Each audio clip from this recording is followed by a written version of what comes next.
PT Kalbe Farma bekerja sama dengan radio kesayangan Anda mempersembahkan sandiwara radio Saur Sepuh dalam kisah Darah Putra Sanggam. Disajikan oleh Entrostop, obat sakit perut terlengkap khasiat rangkap.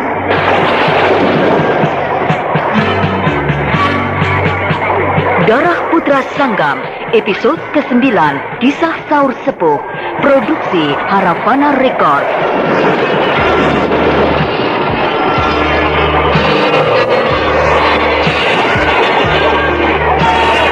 Naskah karya Niki Kosasi, hiasan musik dan sutradara Indra Mahendra.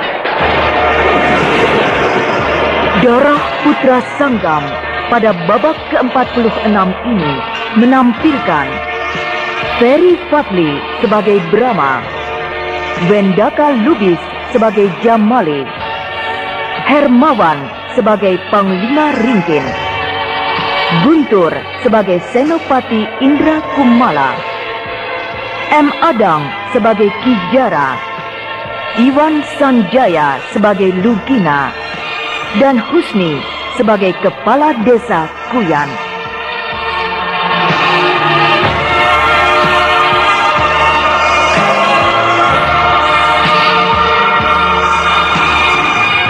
Inilah Darah Putra Sanggam babak ke-46. Ibu-ibu, bapak-bapak, kalau mules karena lucu tidak ada obatnya. Tapi kalau mules karena mencret ada obatnya. Ada lagunya lagi. Stop thread, mules diare dan disentri, buang-buang air, mencret.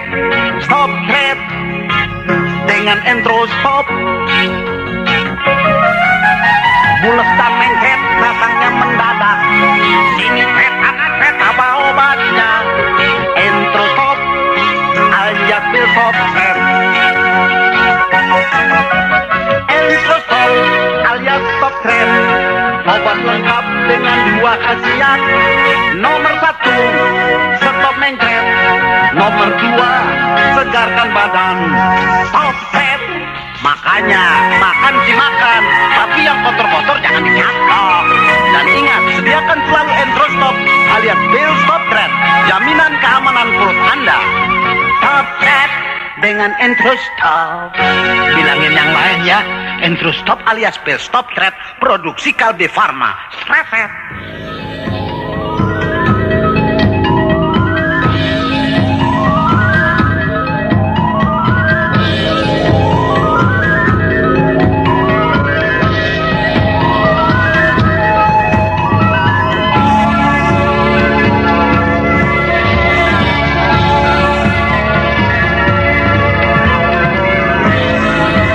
Pada kisah yang lalu dikisahkan, setelah mendengar laporan dari Punggawa Pulut mengenai peristiwa yang menimpa Tumenggung Jamali, secepatnya Brahma pergi ke desa Kuyan, tempat di mana Tumenggung Jamali dirawat.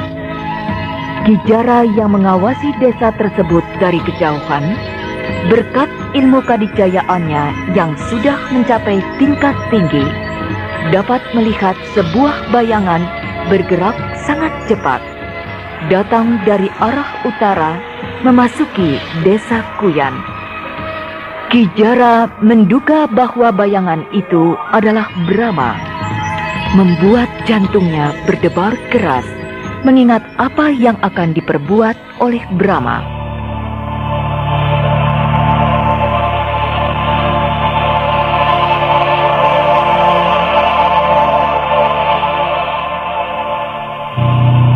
Kijara, menurut kau kita tidak akan melakukan jalan kekerasan.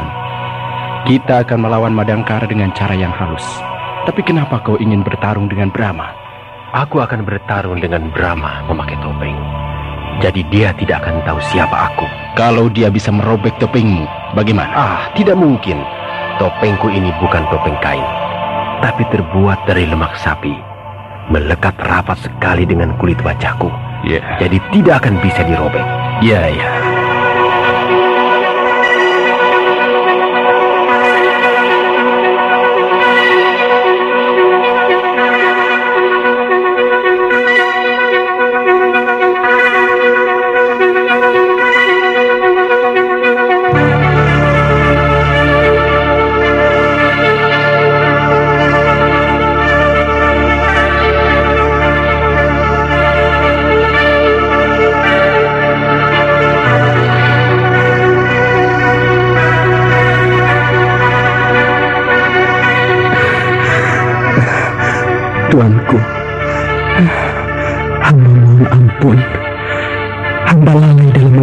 tugas?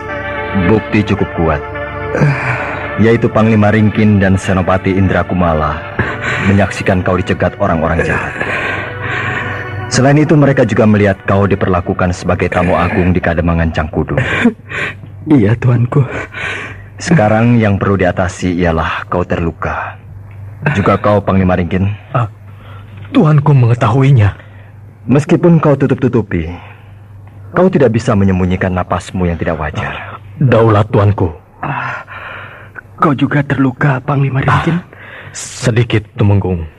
Pundak kiri saya yang terkena gempuran musuh.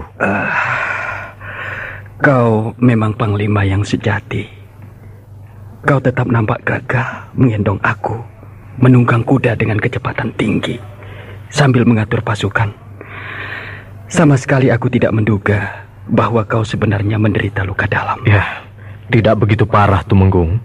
Nah, kalian berdua, Panglima Ringkin dan Senopati Indra Kumala, segera bukalah baju dan duduk bersemedi di sana, di pojok ruangan ini.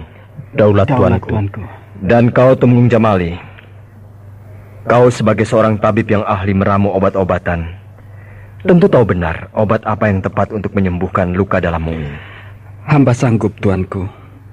Begitu pula hamba sanggup memberikan obat kepada Panglima Ringkin dan Senopati Indra Kumala. Tapi daya sembuhnya akan lama.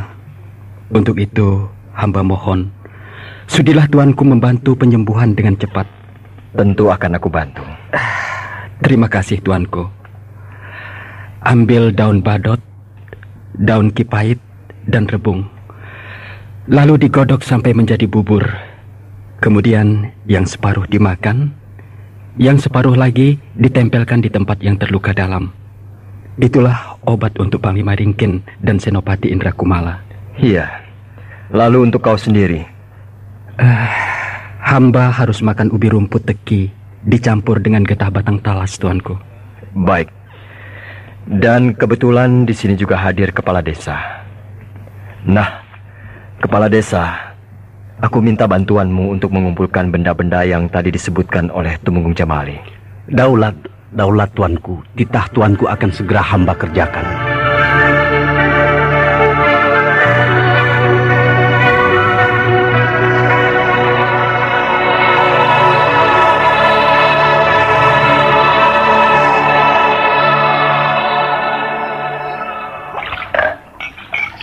Itu Marwan gak sembuh-sembuh mencretnya.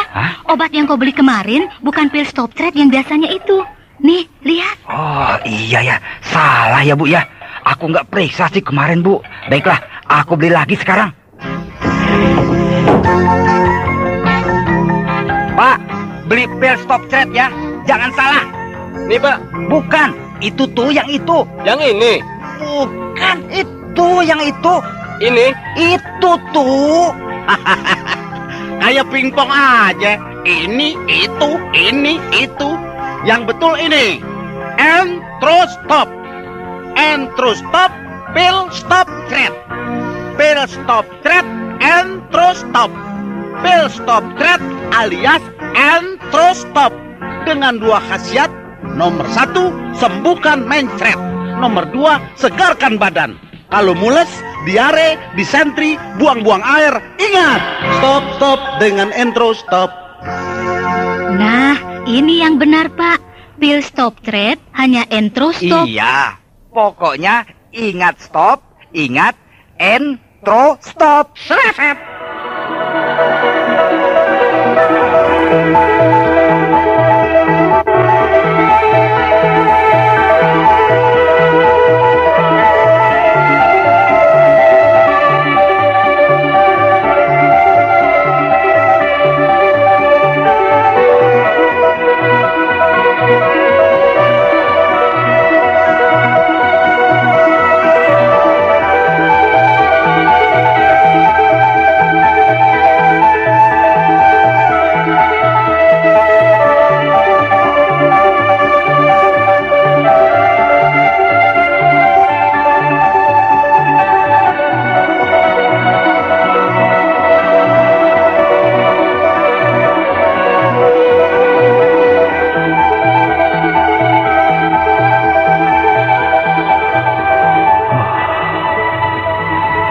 beruntunglah desa Kuyan ini desa yang berada di dalam wilayah Madangkara.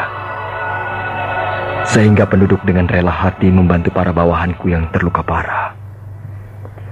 Mereka beramai-ramai mencari bahan obat-obatan, bekerja sungguh-sungguh tanpa pamrih. Seandainya desa ini bukan wilayah kerajaanku,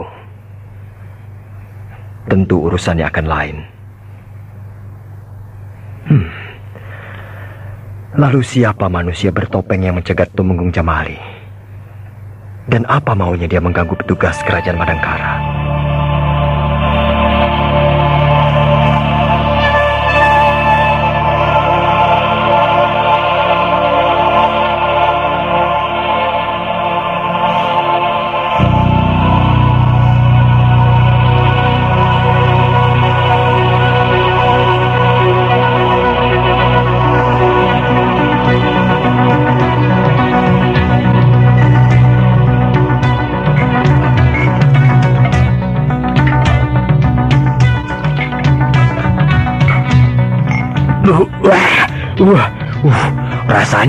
Rasanya tidak karu-karuan. Pahit, kecut, asin, dan bau jadi satu. Kau jangan tertawa, Senopati. Ayo cepat minum ramuan obat itu. Muntah kau nanti. Cangkir jangan dipegang melulu, ditimang-timang. Ayo minum.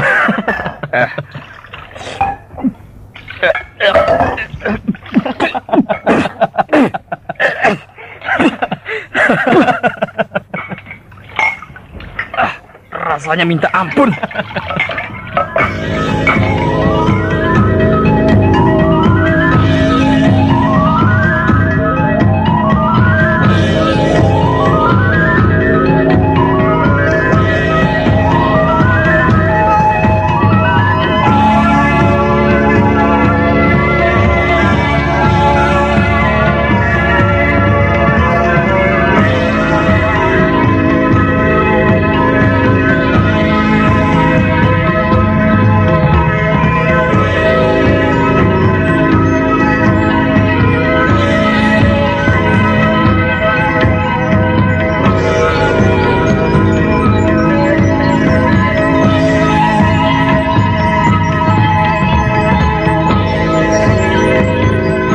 Kita sudah berada di desa Kuyan ini selama 3 hari. Jadi masih ada waktu 4 hari sampai batas waktu untuk mengatasi wabah penyakit di desa Waruga. Daulat tuanku. Dan aku gembira sekali melihat kalian semua sudah sembuh. Terutama Tumenggung Jamali yang paling parah. Sekarang sudah bisa berdiri. Tumenggung Jamali memang tabib nomor 1. Ramuan obatnya sangat manjur. Hanya 3 hari kita semua sudah sembuh. Sebenarnya ramuan obat saya itu baru sembuh dalam jangka waktu 20 hari. Tetapi karena dibantu oleh Tuanku Brahma dengan pengobatan tenaga dalam, ya hasilnya lebih cepat dari yang biasa. Iya, itulah yang namanya kerjasama yang baik. Sebab penyembuhan dengan mengerahkan tenaga dalam akan lebih sempurna dan cepat berhasil. Harus dibantu oleh pemberian obat yang tepat.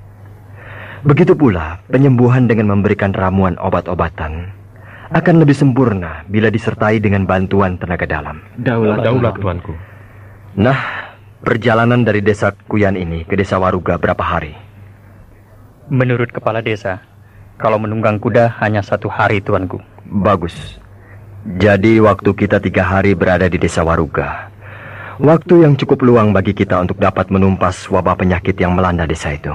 Benar, tuanku. Sekarang Senopati Indrakumala menghubungi anak buahmu untuk siap meninggalkan desa ini. Daulat tuanku. Tapi terus terang, ada terbersit di dalam hatiku sebuah perasaan cemas, yaitu mengenai keselamatan penduduk desa ini sepeninggal kita. Benar tuanku. Hamba takut kalau kita semuanya pergi, musuh datang dan melampiaskan kemarahannya kepada penduduk. Ya. Semoga saja musuh kita itu berjiwa ksatria, bahwa musuh dia adalah kita dan bukan rakyat. Justru yang kita takutkan, bahwa musuh kita itu tidak berjiwa ksatria, akan tetapi penjahat tulen yang haus akan darah. Hamba punya usul, Paduka. Bagaimana kalau hamba dan Senopati Indrakumala beserta pasukannya tetap berada di sini. Jadi hanya tuanku berdua dengan Tumenggung Jamali yang pergi ke desa Waruga. Aku hargai keberanianmu, Panglima.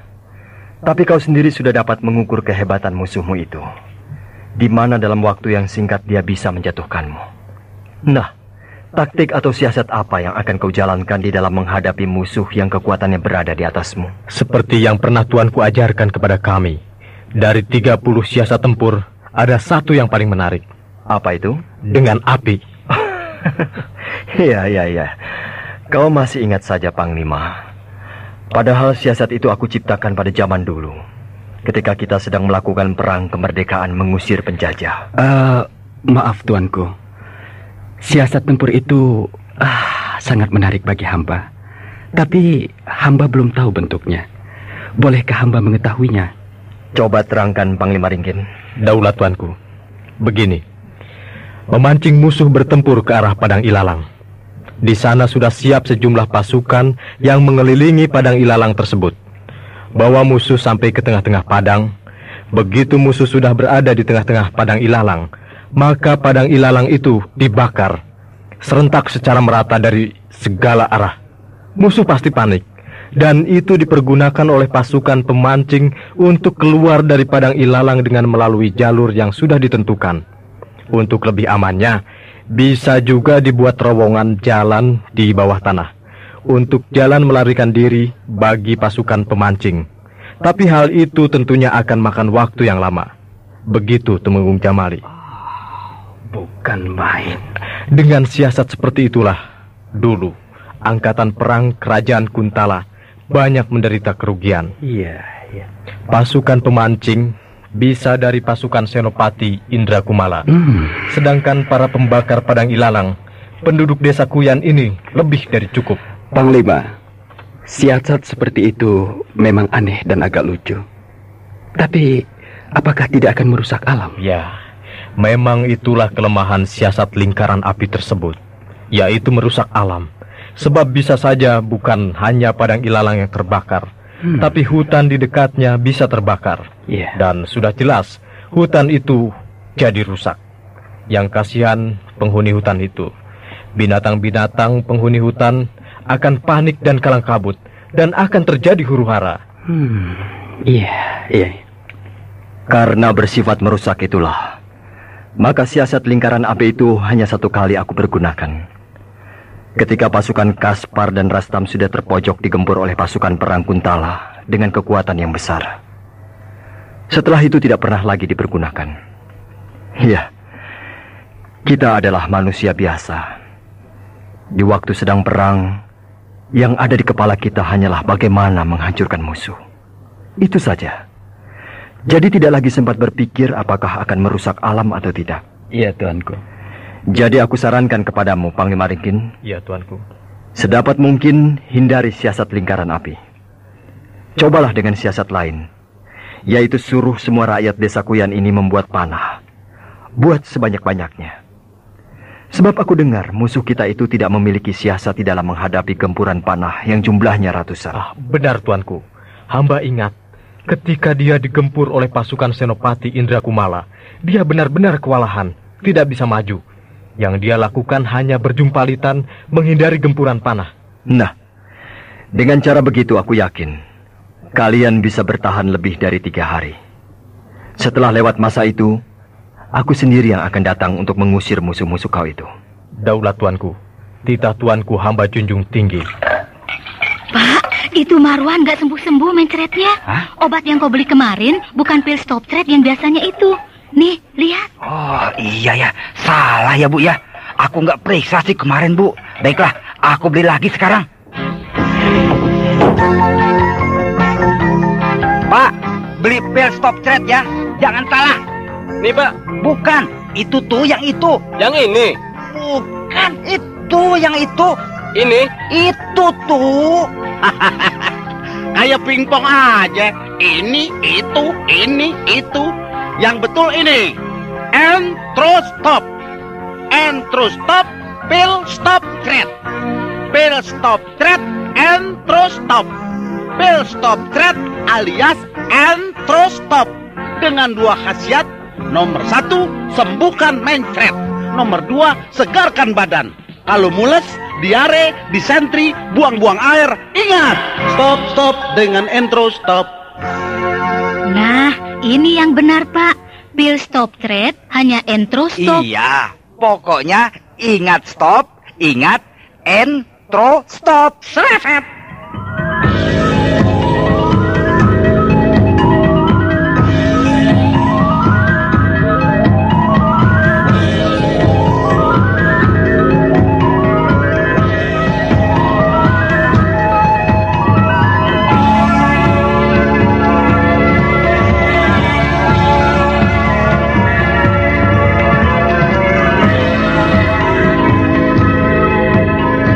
Tumenggung Jamali, Daulat tuanku.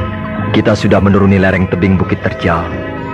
Berarti sebentar lagi kita akan sampai di tepi Sungai Pelang. Iya tuanku.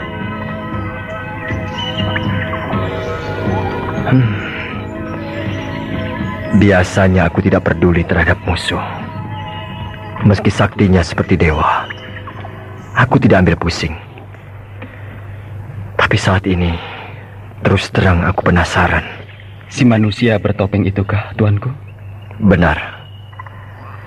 Sebab alangkah hebatnya dia dapat merobohkan Panglima Ringkin yang mengerahkan gabungan dua ilmu kadikjayaan, yaitu Ajian Tapak Saketi dan Aji Tatu Geni. Memang benar tuanku. Entah karena Panglima Ringkin belum sempurna betul di dalam menggabungkan kedua ilmu kadikjayaan itu, ataukah memang manusia bertopeng itu yang hebat. Yang jelas, Panglima Ringkin roboh. Untunglah Panglima Ringkin memiliki ketahanan tubuh yang mengagumkan. Dia tidak ambruk ke tanah, hanya terdorong beberapa langkah ke belakang. Dan nampak jelas, dia terluka dalam, tuanku. Bagaimana sikap manusia bertopeng itu ketika mengadu ilmu kadikjayaan dengan Panglima Ringkin? Kaki kirinya diturunkan sampai lututnya menyentuh ke tanah. Kaki kanannya ditekuk membuat siku-siku. Lalu tangan kanan menyilang di dada, sedangkan tangan yang kiri ditekuk rapat-rapat ke dada kiri, sehingga kepalan tangan kanan menempel ke sikut tangan kirinya. Begitu tuanku. Ketika bergempur, bagaimana gerakannya? Tubuhnya dengan cepat terangkat ke atas. Kedua kakinya jadi sejajar, namun tetap dalam bentuk siku-siku. Dan secara bersamaan, tangan kanan dan tangan kiri bergerak ke muka. Tinju tangan kanan mengepal, jari-jari tangan kiri mengembang. Lalu bentuk pertahanan dan bentuk serangannya bagaimana? Gerakan yang serempak tersebut dapat dilakukan berulang-ulang dengan cepat, tuanku. Cepat sekali. Bahkan dapat berputar ke segala arah dengan kecepatan yang luar biasa. Seolah-olah tidak menapak di tanah, tapi mengambang di udara, tuanku. Iya. Sebuah ilmu kadikjayaan yang sangat langka. Ilmu apakah namanya itu, tuanku? Aku tidak tahu, Jamali.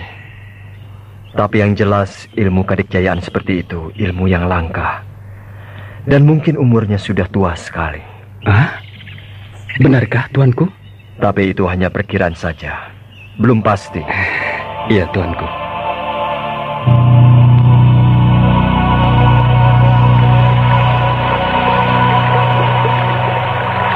Nah, kita sudah tiba di tepi Sungai Pelang ini. Ayo, kita menyeberang. Iya, mari tuanku. Hei, kau mencabut pedang. Mau apa, Jamali? Mau menebang pohon, membuat rakit, tuanku. Iya. Setiap menjumpai sungai, aku pun memang selalu begitu. Terlebih dulu membuat rakit. Tapi karena kali ini kita sedang mengejar waktu, kita menyeberang dengan cara lain. Cara lain bagaimana, tuanku? Meniti ranting. Meniti ranting? Iya. Kumpulkan ranting-ranting pohon sebanyak 7 buah. Baik, tuanku. Tidak usah terlalu besar. Seperti jari telunjuk saja. Juga jangan terlalu panjang. Cukup sejengkal. Iya, tuanku. Ini, tuanku. Bagus. Kebetulan permukaan air sungai ini tidak terlalu deras, sehingga cukup baik untuk menyeberanginya dengan cara meniti ranting. Ayo, naiklah ke punggungku. Bagaimana, tuanku? Kau akan aku gendong. Ampun tuanku, hamba tidak berani. Terkutuklah hamba bila hamba menaiki punggung tuanku. Di istana aku seorang raja, tapi di sini aku seorang pendekar yang sedang mengembara. Nah, kita harus mengejar waktu. Ayo, naiklah ke punggungku. Daulat tuanku. Hop. Ya.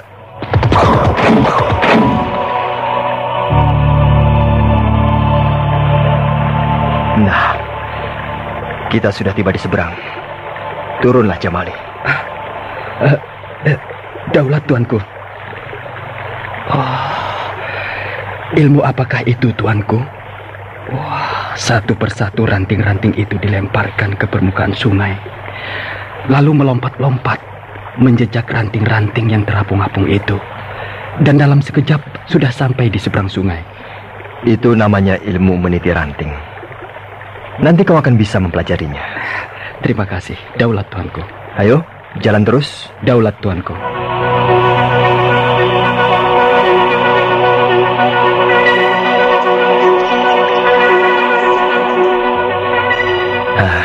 Kita sudah sampai di sisi hutan jati Jamali. Iya tuanku. Tuanku. Iya. Bagaimana kalau kita mempergunakan ilmu lari cepat? Kau sudah kuat untuk melakukannya? Hamba sudah sembuh tuanku. Sampurasun, Rampes. Selamat berjumpa, Raja Agung Madangkara. Manusia bertopeng? Diakah yang mencegatmu tempo hari? Benar tuanku. Dialah manusia bertopeng yang merobohkan hamba, Senopati Indra Kumala dan Panglima Ringkin. Oh, sekarang dia muncul lagi menghadang kita. Betul kata cerita orang, bahwa Raja Agung Madangkara seorang yang rendah hati, mau melakukan perjalanan jauh, mengawal sendiri bawahannya. Siapakah Kisanak? Dan apa maksudnya menghadang perjalanan kami? Namamu sangat terkenal, membuat orang lain penasaran, termasuk aku. Kedua tanganku terbuka lebar-lebar untuk menerima salam perkenalan dengan siapa saja. Apakah juga terbuka lebar untuk salam Bitotama? Kenapa kita harus Bitotama? Sedangkan aku tidak tahu siapa kau, sebab kau memakai topeng. Aku biasa membuka topeng kalau lawanku sudah mati. Kau menginginkan aku mati? Oh, setidak-tidaknya kau tidak berdaya. Apa salahku sehingga aku harus menjadi tidak berdaya? Kesalahanmu karena kau terkenal. Yang terkenal di kolong jagat ini banyak. Bukan hanya aku. Seperti Narapati Raden Gajah, Panglima Perang Kerajaan Majapahit, lalu Ranggaweni, jawaran nomor 1 dari Kerajaan Pajajaran, kemudian Jaka Lumayung, Ketua Perguruan Ajian Seraciwa. Nah, mereka lebih terkenal daripada aku. Lantas kenapa kau tidak mendatangi mereka? Mereka boleh terkenal, tapi yang paling tinggi ilmunya adalah kau. Pak, itu Marwan gak sembuh-sembuh mencretnya. Obat yang kau beli kemarin bukan pil stop thread yang biasanya itu. Nih, lihat. Oh iya ya, salah ya Bu ya. Aku nggak periksa sih kemarin Bu. Baiklah, aku beli lagi sekarang.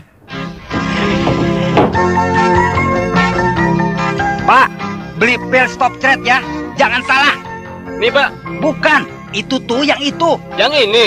Bukan, itu yang itu. Ini. Itu tuh.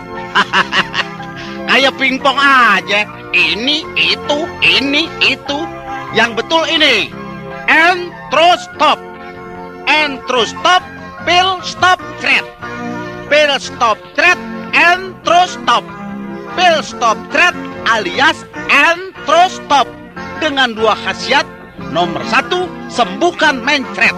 Nomor 2, segarkan badan. Kalau mules, diare, disentri, buang-buang air, ingat, stop dengan Entrostop. Nah, ini yang benar Pak. Pil stop thread hanya Entrostop. Iya, pokoknya ingat stop, ingat Entrostop.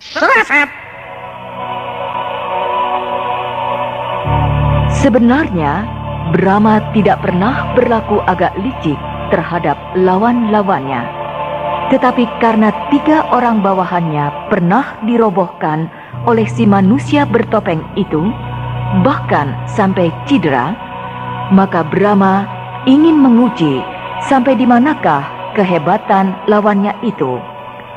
Maka diam-diam Brahma mengeluarkan suara berdesah, mengerahkan hawa panas. Si manusia bertopeng itu menjadi terkejut dan buru-buru mengerahkan pula hawa panas. Akibatnya, tempat di sekitar itu menjadi panas luar biasa. Tumenggung Jamali menjadi kalang kabut dan cepat-cepat duduk bersila, bersemedi untuk mengusir hawa panas tersebut. Apakah Brahma dapat mengungguli manusia bertopeng yang sangat dikjaya itu? Nah, pendengar yang budiman, marilah kita ikuti lanjutan serial Sandiwara Radio ini yang dipersembahkan oleh Intro Stop, obat sakit perut terlengkap khasiat rangkap.